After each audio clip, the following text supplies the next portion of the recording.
ओ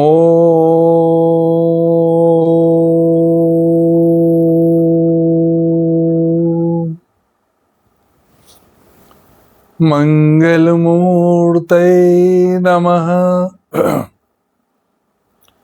श्रीमन्गणाधिपतये नमः। दक्षिणे लक्ष्मणो यस्य वामे च जनकात्मजा पुरतो मारुतस्य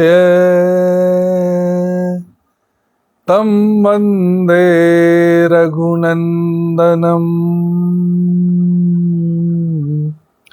आइए हम 2 मिनट भगवान के नाम का संकीर्तन कर लेते हैं।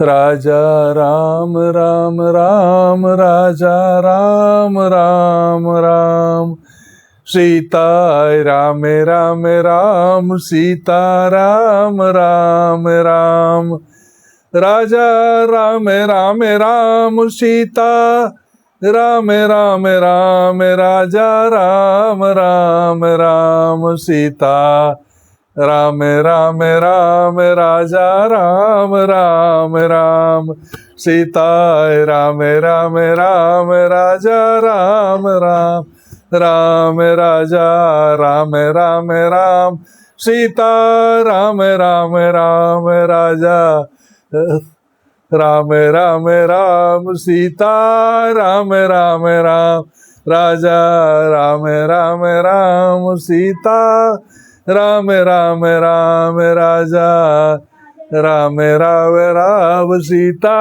राम राम राम, राजा राम राम राम, सीता राम राम राम, राजा राम राम राम, सीता राम राम राम, राजा राम राम राम, सीता राम राम राम, सीता राम राम राम, राजा राम राम राम, राजा राम राम राम, सीता राम राम राम, राजा राम राम राम, राजा राम राम राम, सीता राम राम राम, राजा राम राम राम। बोलिए राजा रामचंद्र भगवान की जय। श्री हनुमंत लाल की जय। आज हम आप सबके बीच श्री राम दिव्य कथा में विश्वामित्र जी के द्वारा भगवान राम और लक्ष्मण को लेकर जनकपुर की ओर प्रस्थान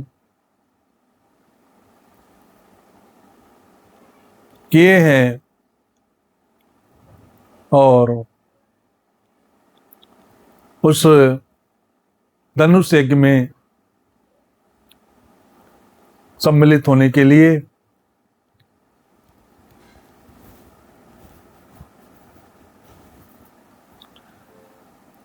भगवान हर्षि चले मुनि वृंद सहाया, वे एगी विदेह नगर नियराया। प्रयागराज भरद्वाज आश्रम से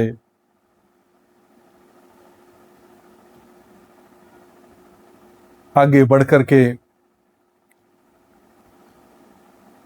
मुनि के साथ राक्षसों का संहार करके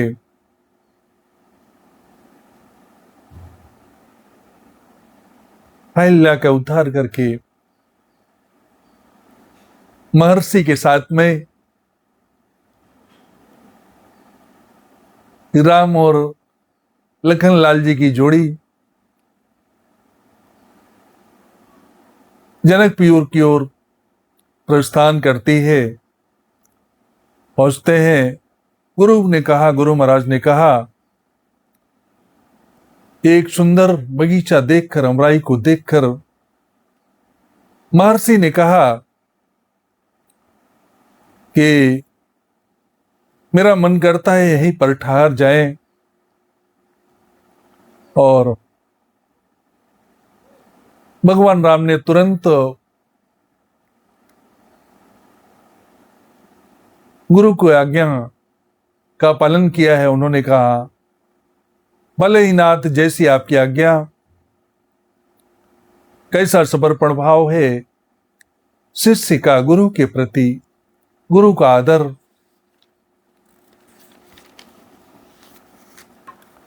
और शिष्य को गुरु के प्रति ऐसा ही आदर भाव होना चाहिए। और विश्वामित्र जी की कथन अनुसार भगवान राम और लक्ष्मण जी गुरु विश्वामित्र सहित इस अमराई पर ठहर जाते हैं।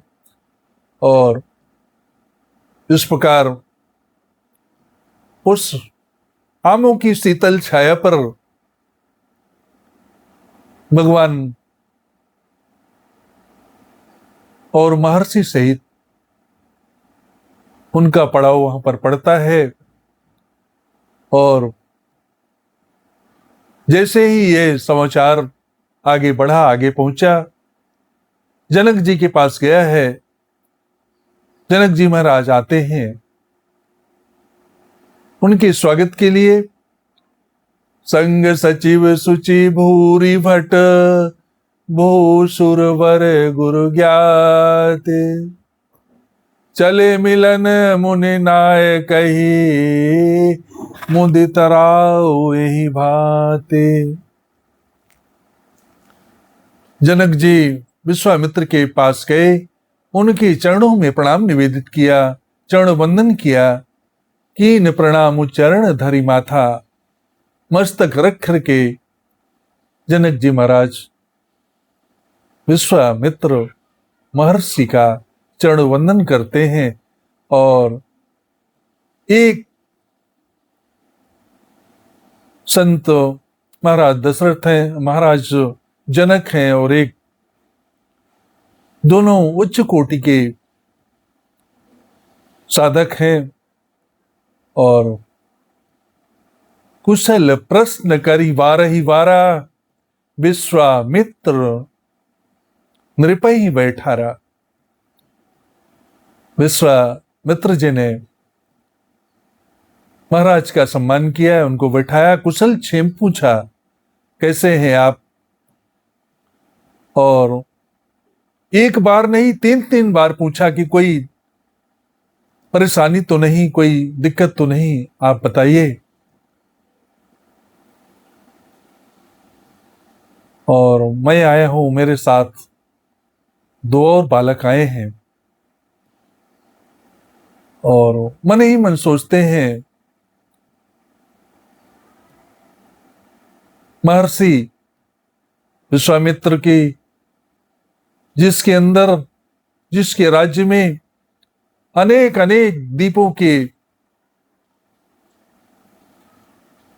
राजा आकर ठहरे हुए हैं, उनकी क्या भाव दशा मनोदशा होगी। और इसलिए बार बार पूछते हैं कि कोई दिक्कत तो नहीं, कोई परेशानी तो नहीं। और महाराज ने कहा, आपके आशीर्वाद से सब अच्छा है, सब ठीक है। और ऐसा दिव्य भाव सुन करके ऋषिवर प्रसन्न हुए।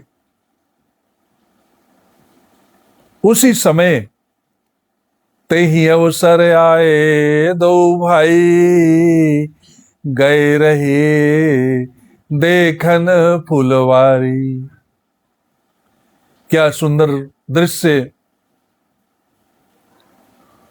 जब सभासदों के साथ साथ महात्माओं के साथ जनक जी महर्षि के पास बैठे हो, तभी राम लक्ष्मण प्रकट हो जाते हैं, आते हैं वहां से बाहर से घूम करके। और उस पावन जोड़ी को देखकर, उस दिव्य सुंदर छवि को देखकर सभी खड़े हो जाते हैं। मानो हो सकता है कि विश्वामित्र ने उनको भेज दिया होगा। परम ब्रह्म को प्रणाम करना पड़ता अगर पहले से बैठे होते, पर अच्छा हुआ इनको भेज दिया था। सभी उठकर उनका सम्मान करते हैं। उठे सकल जब रघुपति आए, विश्वामित्र निकट बैठाए।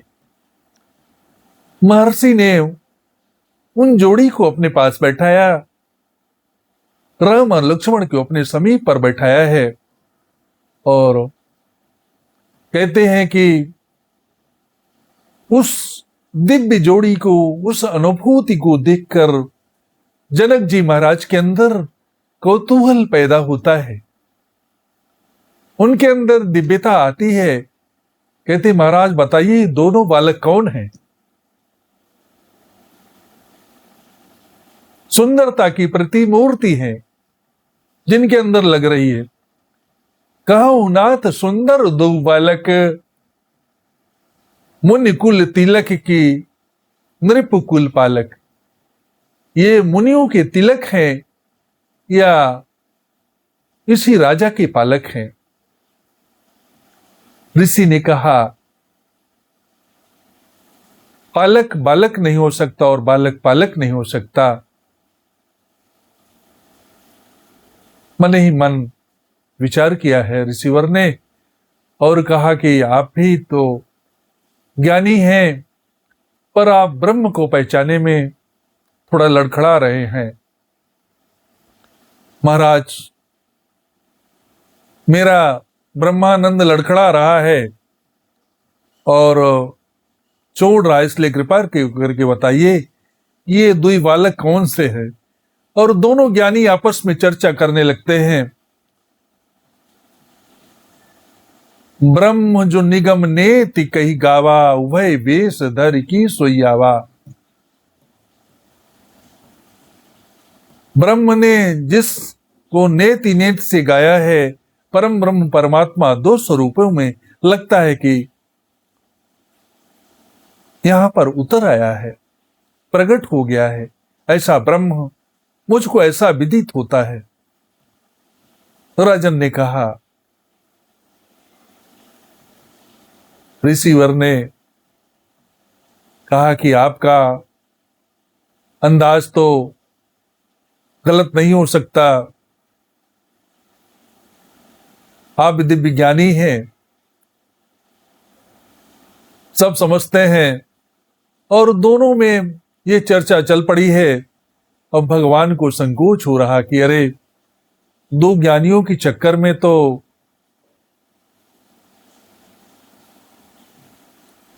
ये चर्चा चलती ही रहेगी। इसलिए भगवान ने अपनी उस दिव्य मोह माया को मुस्कुरा करके छोड़ा है। तब जाकर के मोहित कर लिया महर्षि को और महाराज जनक को। तब विश्वामित्र जी ने कहा, रघुकुल मणि दशरथ के जाए, मम हित लागी नरेश पठाए।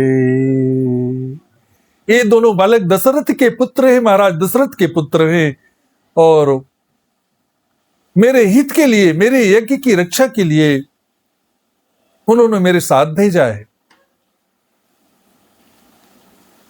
ऐसी दिव्य बात, दिव्य वाणी जब महाराज जनक ने सुनी है, ये राजा के पुत्र हैं और मेरे साथ में भेजा है इन्होंने मेरे यज्ञ की रक्षा के लिए, तब जनक जी कहते हैं कि महाराज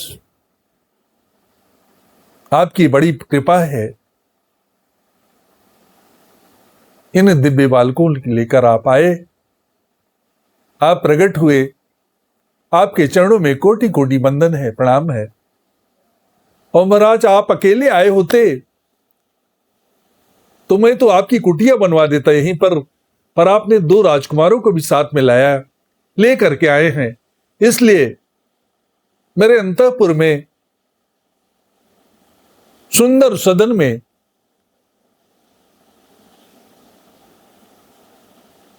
आपको इन बालकों के साथ में चलना होगा। महर्षि ने स्वीकार किया, इस बात को महर्षि ने स्वीकार किया और चलते हैं। भवन में पहुंचकर, सुंदर भवन में पहुंचकर, सदन में पहुंचकर महाराज ने अपनी पुत्री सीता से कहा, बेटी आज आप मां के साथ सो जाओ, यहां पर आज कुछ हमारे मेहमान आए हैं, वो ठहरेंगे। और सबसे बड़ी बात, दिव्य बात है, सीता स्वयं भक्ति स्वरूपा है। भक्त स्वरूपा के ही महल में, घर में ही भगवान को ठहरना है। भगवान वहां ठहरते हैं जहां भक्ति होती है। ऐसी भगवान की दिव्य लीला है। और भगवान को, राम लक्ष्मण और ऋषिवर को उसी कक्ष में ठहराया गया है जो भक्ति का कक्ष है, सीता का कक्ष है, उस पर ठहराया गया है। और हृदय लखन हृदय लाल सा विषेखी, जाय जनकपुर आइए देखी। बड़ा सुंदर स्वागत, सत्कार, दिव्यता के साथ उन राजकुमारों का और महर्षि का हुआ है। अब अभी सायंकाल होने में थोड़ा सा समय बचा है। लखनलाल जी ने नगर दर्शन करने की उत्कंठ भावना अपने अंदर प्रकट की है, लेकिन भगवान से भय के कारण वो नहीं बता रहे, नहीं कह रहे। गोस्वामी जी लिखते हैं, राम अनुज मन की गति जानी। अपने छोटे भाई लक्ष्मण की मन की गति को, मन के विचार को भगवान ने जाना है। नाथ लगन पुरो देखन चाहे, प्रभु संकोच डर प्रगट न कहीं। सीधे लक्ष्मण से बात न करके उनके मन के भावों को जान करके भगवान राम ने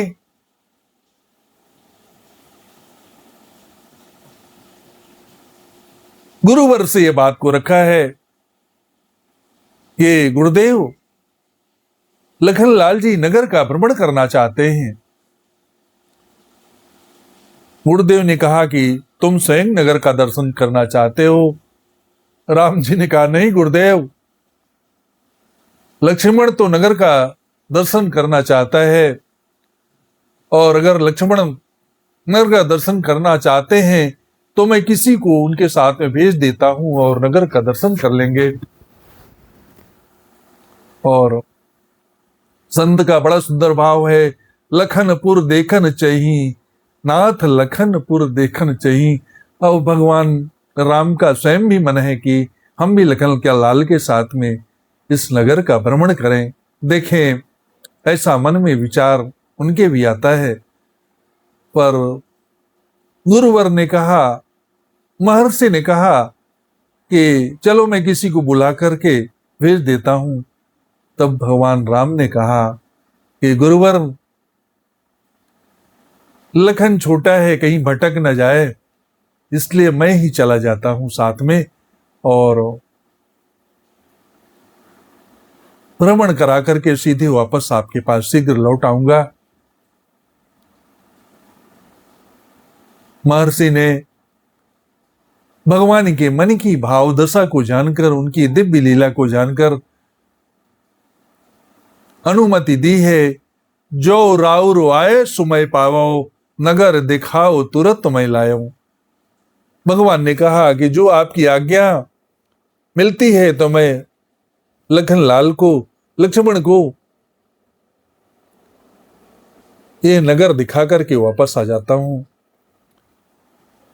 ऋषि ने आज्ञा दी है और भगवान ने लक्ष्मण को साथ में लेकर ऋषि की आज्ञा अनुसार नगर का भ्रमण करवाते हैं, के लिए नगर में प्रवेश करते हैं।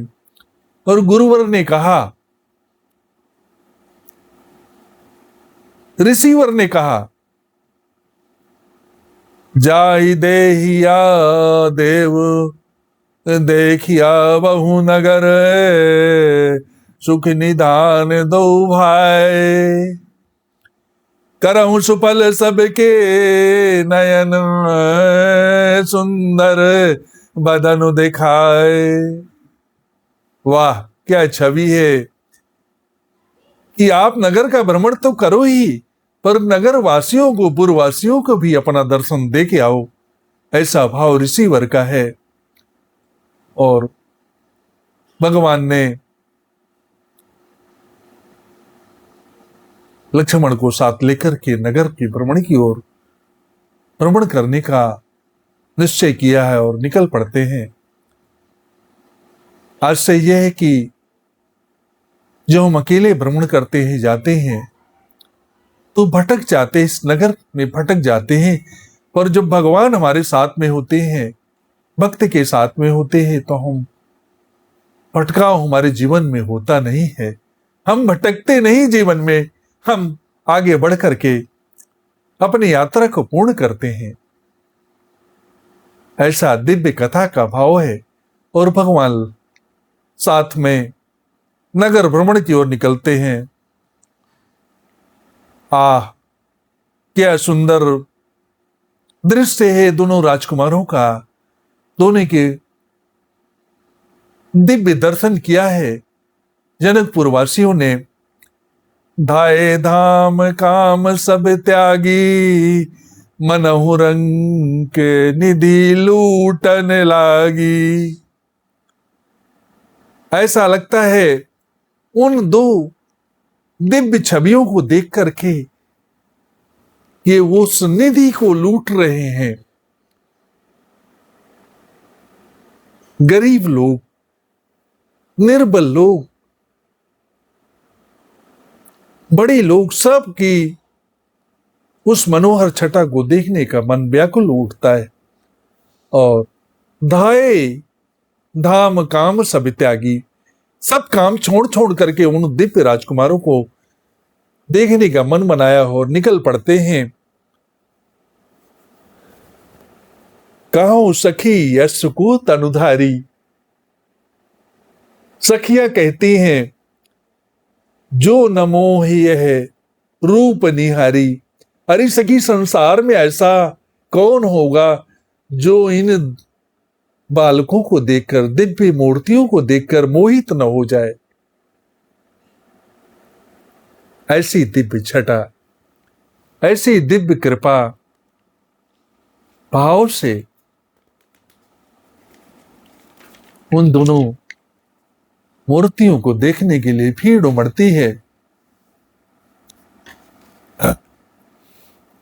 और कहते हैं कि ब्रह्मा में भी वो चीज नहीं है, विष्णु में भी चार चार हाथ हैं, सब हैं, शंकर में भी शिव का विकट वेश है, पर ये तो दिव्य राजकुमार जो हैं बहुत ही दिव्य लग रहे हैं, इनके बराबरी का कोई नहीं लगता। ऐसा विशाल स्वरूप है, ऐसा दिव्यत्व तो इनके अंदर प्रकट हो रहा है। और इस संसार में ऐसा कोई न होगा जो इनको, इस छवि को देखकर मोहित न हो जाए। एक सखी कहती है, जानकी जी से इनका विवाह हो जाए तो हमें तो परम लाभ होगा। दूसरी सखी कहती है, क्या लाभ होगा मुझको अगर विवाह हो जाएगा तो। चतुर सखी कहती है कि अरे सीता का विवाह जीवन का लाभ है, संबंध सीता से नहीं जुड़ेगा तब तक यह हमको प्राप्त होने वाले नहीं है।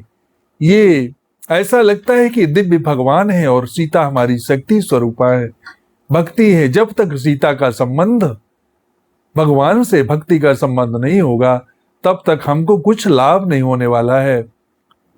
शूर्पणखा भगवान को प्राप्त करना चाहती थी, पर उसने सीता का निरादर किया, इसलिए उसको अपनी नाक कान भी गंवानी पड़ी। अरे सुना है री इन दिव्य बालकों ने, तो उससे दिव्य सुना है कि उस पत्थर की मूर्ति को भी सजीव बना दिया, तार दिया। इतने शक्तिमान है ये, देखने में भी है और इनके गुण भी बहुत हैं, अनुपम दिखते हैं। अरे मुझको तो लगता है कि जो ये शिवजी जी का अपना धनुष रखा हुआ है, इसका भी ये भंजन करेंगे और हमारी सीता का वर्ण करेंगे। ऐसा भाव सखियों में आपस में चलता है और सखियां प्रसन्न होती हैं और भगवान के ऊपर फूलों की वर्षा करती है, दिव्य फूलों की वर्षा करती हैं।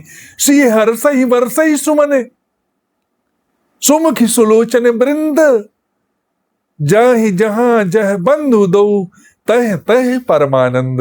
बोले श्यावर रामचंद्र भगवान की जय। ऐसा आनंद है, अद्भुत आनंद वर्षा की है भगवान में। नगर की नारियों ने, सखियों ने सीता की भगवान के ऊपर पुष्पों की वर्षा की है। बालकों ने उनके साथ आगे पीछे चल करके अपने घरों का दिव्य दर्शन कराया। उस यज्ञशाला का भी दर्शन भगवान कराए, जहां रंगशाला थी, जहां पर यह आयोजन होना था, और पूरा भ्रमण कर लिया भगवान ने लक्ष्मण जी के साथ में।